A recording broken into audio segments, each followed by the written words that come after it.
This is the HaltingWinter podcast. My name is Seth Winterhalter. What a privilege it is to be with you today. I want to encourage you to like, subscribe, help us promote the algorithms or influence the algorithms so more people can hear the podcast and be encouraged. That's what we want to do. HaltingWinter exists to help you, the small business owner, take away the stress and replace that with more fun. You should be enjoying the business that you started. You should enjoy. Remember, this is why you got rid of your 9-to-5 job, and so that you could enjoy work. You had more control of your schedule, more control of what you were doing to impact the world for good with your company, with your business. And so we want to take off the stress, replace that with more fun and more profits. You should be making more money. Money is not a bad thing. Money is a good thing. It allows you to grow your business, allows you to take care of your employees, allows you to live the life that you deserve. So let's do that for you.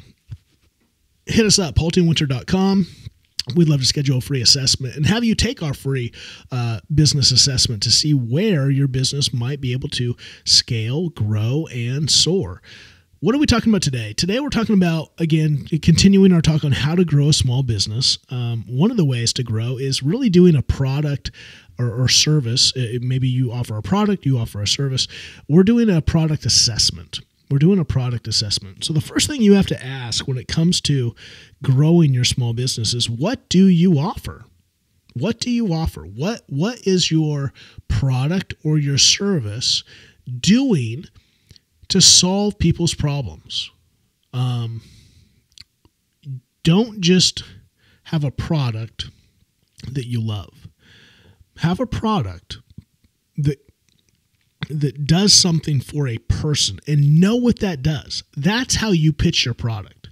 I know a lot of people that offer a product or a service, and they're so in love with their product. They're so in love with all of its features and all their creativity and ingenuity in putting that together. They're so in love with their service. You know, we offer this service and it's so unique and it's so amazing and it's so. At the end of the day, if you want more clients, more customers, and you want them to be raving fans, solve a problem and solve their problem. Not yours, theirs. What do you offer? What is your product and your service, and how is that communicated to be an amazing solver of a problem of your customer? What do you offer?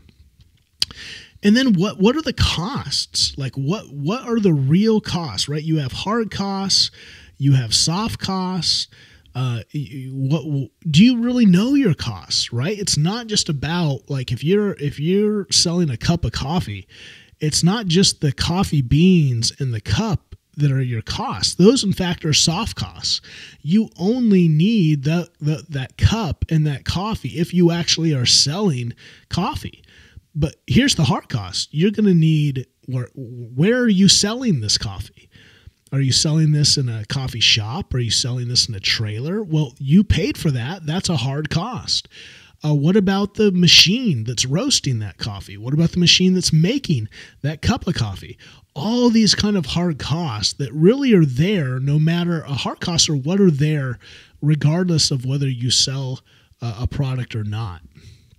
And I find a lot of business owners do not really track well their hard costs. They're not incorporating those in to their products. And so be careful, especially when you're starting a business, when you're thinking about starting a business, really map out what are the hard costs to keep things afloat. And am I building those hard costs into what I'm charging for my products and services?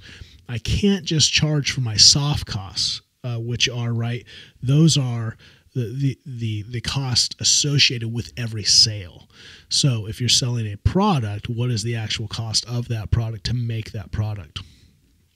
If you're selling a service, there could be costs associated with that service. If that's printing, if that's access to a software, whatever that is. And so know your costs, and make sure your pricing is connected completely to all of your costs. So what do you offer? What are the costs? And then how much do you need to sell to be profitable? the cheaper your product or service is, the more you're going to have to sell. And that's why you want to be very careful when it comes to getting into the whole pricing war of trying to be the cheapest, because that's a losing battle, because you're just going to run margins that are so thin. And then it's just a matter of who has the most power, right? Who has the most kind of disposable cash to be able to play that pricing game. That's probably not you if you're starting a small business. And so you really want to think, that's why I want to encourage you, what problem do you solve? Because if your product or service, the more, what would you say? What would be the more connection you have, the more relief you give to the customer in solving that problem, right? The more the investment they have to make that problem solved, the more you're able to charge. And so you really want to identify, is this a real how much of this problem is this just a minor problem? Is this just a little scrape, or is this a wound? And we want to be careful, because we're not here to manipulate people. We're here to solve problems. But the more you can figure out the problem that you solve, the more price you can charge, and therefore making sure you're profitable. Because what I'm saying here isn't we want to gouge and just make money, but you also don't want to play the pricing game where you're barely making anything and just surviving month to month. So how much do you need to ask yourself, how much do I need to sell to be profitable? Now, how much do I need to sell to be profitable? Let's break that down. That's not just about being profitable. It's how much do I need to sell? How much product do I need to sell per month to cover all those expenses? Because if you're a coffee shop, it's just not, I know I offer coffee. I know the costs. I know what my rent is, and I know what, the beans. And so you need to know how many cups of coffee do you have to sell per month, per week, per day to keep in line with profit. You need to know those numbers so that you have an idea. So you're just not willy-nilly waiting till the end of the month to do a reconciliation, then to go, do we get to eat or not? Like, you want to know your numbers. And not only do you want to know your numbers to make sure that you're profitable, then you want to know your numbers to be able to grow. This is why with Business Made Simple, again, Business Made Simple, Donald Miller, his company, I'm a certified coach for Business Made Simple, and HaltingWinter, my consulting company, uses the frameworks of Business Made Simple to help businesses grow. Don says this is why it's so important to have a mission statement. And your mission statement isn't it's not your vision statement. It's not the thing the big vision that's driving the company. A mission statement is your 1 to 2 year goal for your business to accomplish. And it's driven by economic realities. It's driven by, we want to sell this many products. We want to secure this many clients and make this much revenue, right? It's very clear. Why do you need to have economic drivers for that mission? Because they're measurable. And they're not only measurable, you can reverse engineer them to then map out the course to create a trajectory. You're not just going to go from, $500,000 in annual revenue to $5 million by happenstance. And you're not just going to wake up one day and get there. You're going to get there by measurable steps. You want to map out the steps that you need to take. You want to say, I'm here today, and here today is X clients. Here today is 100 clients a year. And then I just map out and look at my products and I look at what I charge and go, okay, to get to the next level, I need to get 150 clients, and then I need to get 200, and then I need to get 300, right? And you see the growth. And so you can measure that as you go instead of just hoping you one day show up and get there. No, we want to know what we offer. We want to know the cost, so then we can understand what it takes to be profitable. And you really need to know that when you launch a business. And as you're growing that business, so it's just not happenstance. You're not reacting to information. You're driving the information. And then you want to know, what are the levels of growth? How do I grow this? How many more products do I need to sell? And that may tell you then, is it just a matter of getting more clients? Is it a matter of marketing? Is it a matter of selling more to the current clients that we have. Like there's all kinds of strategies that go into that. And so those help you then understand how to map out the business. And so there's just a lot of businesses I find that just don't, they're just operating happenstance. They kind of have an idea of what their costs are. They kind of understand bigger numbers to make it profitable. Those aren't really broken down. And so that they're just reacting to kind of the sales that are coming in instead of driving that with intentionality.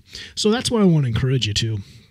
I want to encourage you to have a mission statement, right? We will accomplish X by Y. You have a tight deadline. That's why I say a mission statement should only be a year or two. So you're really driving towards it. So you are, the team is, everyone knows it. It's in front of you all the time. We will accomplish X, those economic drivers, by Y, a tight deadline, because of Z. Why are you doing that? Why are you accomplishing that? So that's the internal mission statement.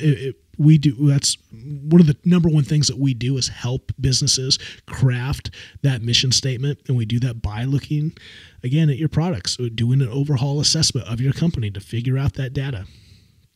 And so what are those economic realities? You need to sell so many products, secure so many clients, produce so much gross revenue.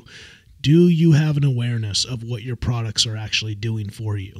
Tight numbers, charting what needs to be done, what the sales team needs to be focusing on, where the marketing needs to be going. So do you need to go to a new market, or do you just need to market to the people that you have in new, better ways? Like all this information is so vital to actually making a healthy company and then growing that. So if we can help with that, let us know. Hopefully that makes some wheels start to move inside your head to go, man, maybe I need to be a little tighter on understanding our costs, understanding what our numbers are so that we can be proactive instead of reactive. A proactive company is going towards a destination. A reactive company is trying to make sure the ship doesn't sink. One of those is going to have success. The other is just warding off failure.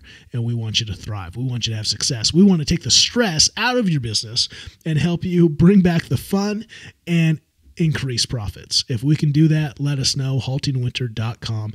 My name's Seth Winterhalter. It's been a privilege to talk to you today. Until next time.